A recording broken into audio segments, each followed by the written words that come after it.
जय हिंद, जय जवान, जय किसान। मेरा नाम है राहुल जवान और मैं हूं आज एक ऐसे अनोखी जौ के खेत पे जो आपने कभी ना सुना होगा ना देखा होगा। एक ऐसा जौ जो गेहूं के जैसा होता है, बिल्कुल सेम।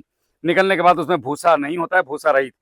ये हमें सौभाग्य मिला हमारे कृषि विज्ञान केंद्र के डॉक्टर के सिंह जी के द्वारा। एक दिन हम वहाँ पे गए थे, ओमवीर जी और मैं, तो वहाँ पे इसकी बुवाई प्रदर्शन चल रहा था। तो हमारे आग्रह पे डॉक्टर साहब ने हमें थोड़ा सा बीज दिया और कहा कि आप इसको लगाइए और बाकी किसानों तक इसको फैलाइएगा। अब फाइनली वो दिन आ चुका है कि जब दूल्हा सेहरा पहने खड़ा है, अब इसका उत्पादन भी आएगा और इसकी बाकी खूबियां और बाकी जानकारियां तो डॉक्टर ही बता पाएंगे। तो मैं आपको दिखाना चाह रहा था, इसका बीज हमें थोड़ा मिला। ये इस तरीके का होता है जैसे गेहूं होता है एकदम। बाकी जानकारी इसकी जो है वो डॉक्टर साहब आपको देंगे भी। डॉक्टर साहब, आपका बहुत बहुत स्वागत है और थोड़ा सा जरा हमें इसकी पूरी जानकारी दें। देखिए, जैसे हम बात कर रहे थे कि तकनीकी जानकारी देना, तकनीकी प्रदर्शन करना कृषि विज्ञान केंद्र का उद्देश्य होता है। तो हम लोगों ने इस बार जनपद में पहली बार जौ की जो किस्म की बात की, उस वैरायटी का नाम है DWRB 223। अगर हम इसको सामान्य जौ और जो दूसरे जौ की प्रजातियां होती हैं उसके बारे में अगर हम बात करते हैं, तो हमारे किसान साथियों को, आप सभी लोग यहाँ खड़े हैं खेत में देख भी रहे होंगे कि हमारा जो सामान्य जौ होता है उसके ऊपर देखते होंगे, उसके ऊपर एक भूसी होती है जिसे छिलका होता है। कभी कभी क्या होता है कि उसको जब उसका आटा या कुछ खाते हैं तो गले में हल्का सा लगता था।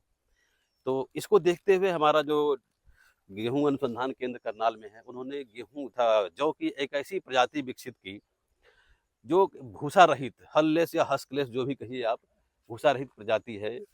इसकी खासियत यह है कि इसमें अगर प्रोटीन की बात हम करते हैं तो ये इसमें प्रोटीन 11.7% के आसपास प्रोटीन पाया जाता है। और अगर आयरन की बात की जाए, देखिए सेहत की बात होती है, 47.4 या 7 ppm इसमें आयरन भी पाया जाता है। अब रही बात इसमें जब आयरन भी अच्छा, प्रोटीन भी अच्छा और खाने के लिए भी अच्छा। खाने के लिए कहने का मतलब, जो पिछला हमारा जो होता था पहले वाला जिसमें भूसी होती थी, उसको खाने में थोड़ी सी परेशानी होती थी, उसकी अपेक्षा इसका आसानी से इसका उपयोग किया जा सकता है। इसका रोटी खाई जा सकती है आसानी से, रोटी या सत्तू बना के खाया जा सकता है। और जहाँ तक रही बात, अगर इसकी उत्पादकता की बात की जाए तो रिसर्च के आंकड़े जो बताते हैं लगभग 64-65 कुंटल 1 हेक्टेयर में, यानी बिजनौर का 12 बीघा, यानी बिजनौर के 12 यानी कि बीघा यानी 5 एक हेक्टेयर में लगभग 64 कुंटल का इसका उत्पादन क्षमता होती, वहां तक किसान ले सकता है। गेहूं के बराबर। हाँ, वहां तक, हाँ, गेहूं के बराबर किसान वहां तक ले सकता है। अब रही बात इसकी कि पकने की अवधि क्या होती है, उसकी कितने दिन में पक जाती है। जिस दिन हमारा किसान बोता है उससे 138-140 दिन में पक जाती है। और इसमें कोई रोग नहीं आता। जो पिछले हमारे कुछले जो जौ प्रजातियां होती थी उसमें क्या कहते हैं, रोग आता था, जो बीमारी आती थी, उससे बचाव करने से रोग भी नहीं आएगा। अब फायदा क्या है इसका, देखिए फायदा है कि पहली बात तो इसमें खुद रोग नहीं आएगा और इसको जो खाएगा उसको रोग रहित बनाएगा। मतलब कि हमारे शरीर के अंदर प्रोटीन, आयरन की अगर मात्रा की जरूरत पड़ेगी तो उसकी मात्रा इसको बढ़ाने का काम करेगा। और दूसरा, ये क्योंकि हमने उगाई भी प्राकृतिक है एकदम। और अगली बात यह है कि किसान की आमदनी भी बढ़ाएगी, क्योंकि भाई सीधी सी बात है, जो जितनी अच्छी चीज होती है उसका रेट भी अच्छा मिलता है।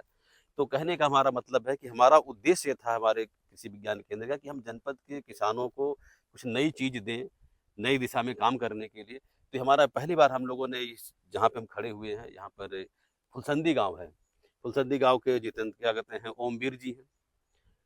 इनके साथ में इनके सहयोगी कहिए आप, इनके साथ लगे हुए राहुल जी हैं, गौरव जी हैं, जितेंद्र हैं। अब इस गांव के आप सभी लोग इससे मोटिवेटेड हैं कि अगले साल हम इसको और आगे बढ़ाने का काम करेंगे। तो हमारा भी उद्देश्य है कि जितेंद्र जी, अगर जितेंद्र जी की कह रहे हैं कि ओमवीर जी, जितना इसमें पैदा हो आप खुद खाइए, आपके गांव के लोग और आसपास के जो भी इसका बीज लेना चाहें, आप उनको बीज के रूप में दीजिएगा। बीज का रूप मतलब समझिए, कहने के मेरे मतलब फ्री में नहीं देना है, बिल्कुल। बीज के रूप में दीजिए। कितना, 8-10 किलो कोई लगाएगा, कोई 5 किलो लगाएगा, कोई 20 किलो अच्छा, लगाएगा। कोई अगर जनपद के बाहर का किसान, अब वीडियो तो पूरा भारत देखता है, कोई भी अब सब पीछे पड़ आप जाएंगे मेरे, ना, कहाँ से मिलेगा। तो फिर ओमवीर से आप क्या, सबके लिए ओपन है, कहीं से भी ओमवीर जी से बीज ले सकते हैं। नहीं, जैसे ओमवीर जी के अलावा ऐसा कोई प्लेटफॉर्म है? चलो, ओमवीर जी से तो अच्छा, हाँ, बिजनौर वाला ठीक मुझे ठीक है। मेरठ मुझे पकड़ने अगर दे दिया। इसके अलावा कोई प्लेटफॉर्म की बात करते हैं तो हमारा जो गेहूं अनुसंधान का केंद्र करनाल है, जी। वहां पर इसका बीज मिल जाता है। पूरे हिंदुस्तान के लिए गेहूं जौ का बीज ऑनलाइन आ जाता है? ऑनलाइन वो बुकिंग करते हैं, ऑनलाइन व्यवस्था उनके भेजने की व्यवस्था रहती है, अच्छा, ये है। वहां से भी मिल जाता है। बहुत बढ़िया। तो हम लोगों का उद्देश्य यही था कि भाई कुछ नया काम किया जाए, नई कि जिससे कि लोगों को क्या कहते हैं इसमें झुकाव अच्छा हो और किसानों की आमदनी की बात हो।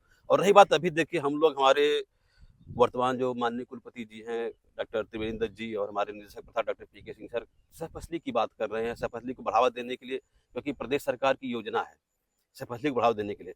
अगले साल जैसे इस बार हम लोगों ने गेहूं, गन्ने के साथ गेहूं, गन्ने के साथ सरसों और इस समय गन्ने के साथ उड़द मूंग, गन्ने के साथ तिल की बात कर रहे हैं, तो अगले रबी के सीजन में हम गन्ने के साथ इस जौ को भी ले जाएंगे। यानी हमारे साथ गन्ना रहेगा, जौ रहेगा, गन्ना गेहूं रहेगा, गन्ना सरसों रहेगा, गन्ना चना रहेगा। अक्टूबर में हाँ, अक्टूबर में गन्ना मटर भी रहेगी। और साथ ही साथ इधर के फसल की बात जब भी हम लोग अभियान में लगे हुए हैं, जो चला रहे हैं, इसमें क्या कहते हैं कि उड़द, मूंग और साथ ही साथ तिल, ऐसा फसल में भी हम लोग पे काम करेंगे। और हमारा जो मोटिवेशन की बात करते हैं, तो हम लोगों को जो है इस अभियान में हमारे मोटिवेशन करने के लिए हमने दोबारा फिर कह रहे हैं हमारे वर्तमान कुलपति महोदय श्रीमान श्री डॉक्टर त्रिवेंद्र दत्त जी और निदेशक प्रसाद डॉक्टर पी के सिंह जी का बहुत बहुत आभार कि आपने इस अभियान में कहा कि कृषि विज्ञान केंद्र और तेजी से आगे बढ़े। धन्यवाद। बहुत बहुत धन्यवाद डॉक्टर साहब। अच्छा, एक मेरा सवाल था कि जैसे किसानों का मानना ये है कि हम गेहूं लगाते हैं तो गन्ने के साथ मजा नहीं आता है, हाँ, तो क्या ये इसके साथ लगा के फायदे में रहेंगे? एकदम रहेंगे, नुकसान नहीं देगी? कोई नुकसान नहीं देगा। अरे देखिए इसके लिए काम ही करना पड़ेगा। अगर आप गन्ने के साथ जा रहे हैं इसमें, तो गन्ना कम से कम 4 फीट 5 फीट पे लगाना पड़ेगा आपको। हाँ, उसके बीच में इसकी 2 से 3 4 5 लाइन, अब जैसे जैसे गन्ने की दूरी बढ़ेगी 4 फीट 5 फीट, उसके हिसाब से ही होगा। बहुत बहुत धन्यवाद डॉक्टर साहब, मेहरबानी।